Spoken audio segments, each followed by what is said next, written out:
Hello everybody and welcome to this video. It's another in the Student Exemplar series. Today we're looking at a comparison of Storm on the Island with the Emigree. If you want your work featured in a video, email it to me info@mrbruff.com. You can remain anonymous as this student has asked to, but either way I'll send you a free revision guide ebook as a thank you. Both poems present nature as powerful and in many ways dangerous and threatening, but Emigree also outlines the positive aspects associated, a contrast to the Storm on the Island, which only portrays the destructive force of the power of nature. So here's an introduction, and if you've watched many of my videos, you'll know that there are no marks awarded for the introduction, so you want it to be brief, but you do want to introduce your line of argument, your conceptualized response.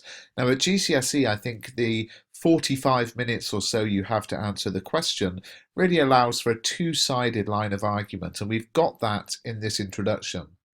So I would expect half of the answer to look at how nature is powerful and dangerous and threatening, and then the next half of the answer to look at how the Emigree presents positive aspects of nature. So there's two different parts to this answer, and the introduction really does give a lot of sort of promise to what we're about to read. Storm on the Island entails of one long stanza consisting of several long sentences highlighting the uncontrollable and overwhelming aspects of nature. Consequently, this doesn't allow the reader to catch their breath, and the relentless structure reflects the relentless attack of the storm on the island. This is complemented by the use of enjambment, where the sentences run over into separate lines. An example of this is the sentence, "Nor are the trees forgetting that it pummels your house too." Heaney's use of enjambments, like the use of one long stanza, creates a constant barrage of information, reflecting the constant barrage of the storm exerted onto the house. This gives the reader a sense that the power of nature cannot be prevented, where man has absolutely no control, even if the force results in obliteration of valuable property. In addition, as this is one of three poems from the collection Death of a Naturalist, which is an exploration of setting, its positioning in a cluster of dangerous poems further emphasizes the importance of the perilous, threatening aspect of nature on the Aran Island. One of the other things I really like about this paragraph is that it is very well explained. A lot of students would just say something like, there's one long stanza which shows that nature is overwhelming, but this student has really explained, now how does it do that? Well, it's the constant barrage of information, it's the lack of pause, lack of time to catch your breath, and a little bit of the literary context there in the collection this came from and why that's important. So really nice paragraph. Likewise, Rumans uses structure to convey the negative effects of the power on the place. The poem is written in free verse consisting of no rhyme or regular rhythm. This, the use of enjambment and multiple caesuras throughout the poem, have a combined effect of chaos in the place she loves, but most importantly the lack of power the speaker possesses, in that she cannot go into this place of war, danger and tyrants, which is reflected through the chaotic and disorganized structural features of the poem. Absolutely. So another paragraph which explains nicely the structural features, and I really like that.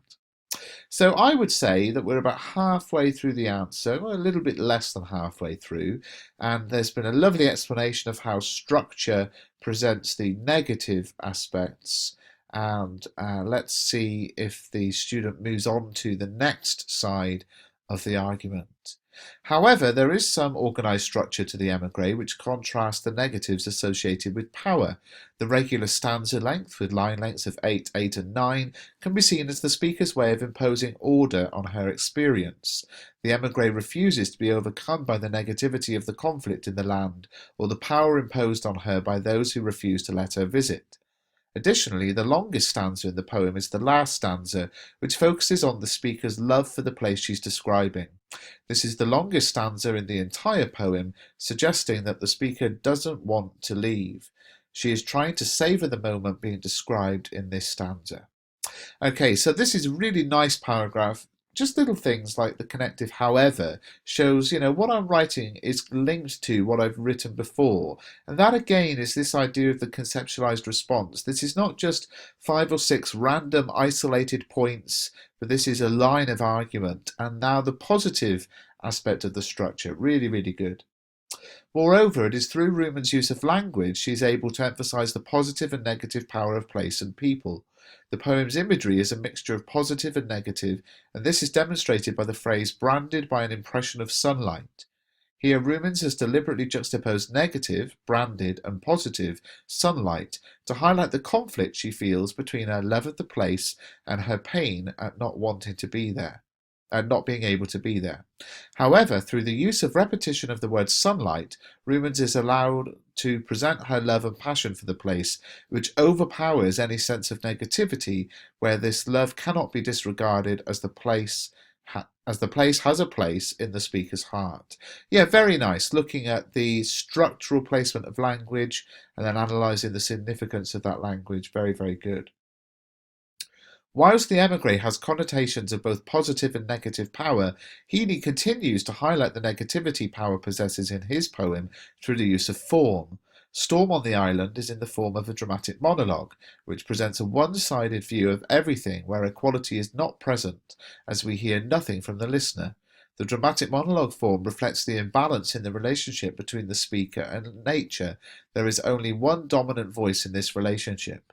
To complement this, the lack of voice suggests that nature is indifferent and takes no concern of the battered home, which fills the narrator with fear, providing a complete sense that experiences with nature is only a trajectory for demolition, destruction, and horror. Okay, so a nice, again, linking, whilst that's done this, this one's done this, it's all one line of argument. I would have liked a quotation which shows that it's a dramatic monologue, but it's a nicely explained point again. Lastly, the rhyme scheme employed by Heaney reflects how the storm is a norm for the narrator and highlights how this undesirable power is everlasting. The poem contains very little in the way of rhyme, reflecting the uncontrollable storm due to its lack of control. However, the use of half rhyme in the opening and closing couplets, squat, slate, air, fear, highlights that the poem ends as it begins with a half rhyme, and this gives the poem a cyclical structure, creating a sense that the damaging storm is inescapable and will continue to occur time and time again. Wow, I think that might be the best point in the whole answer.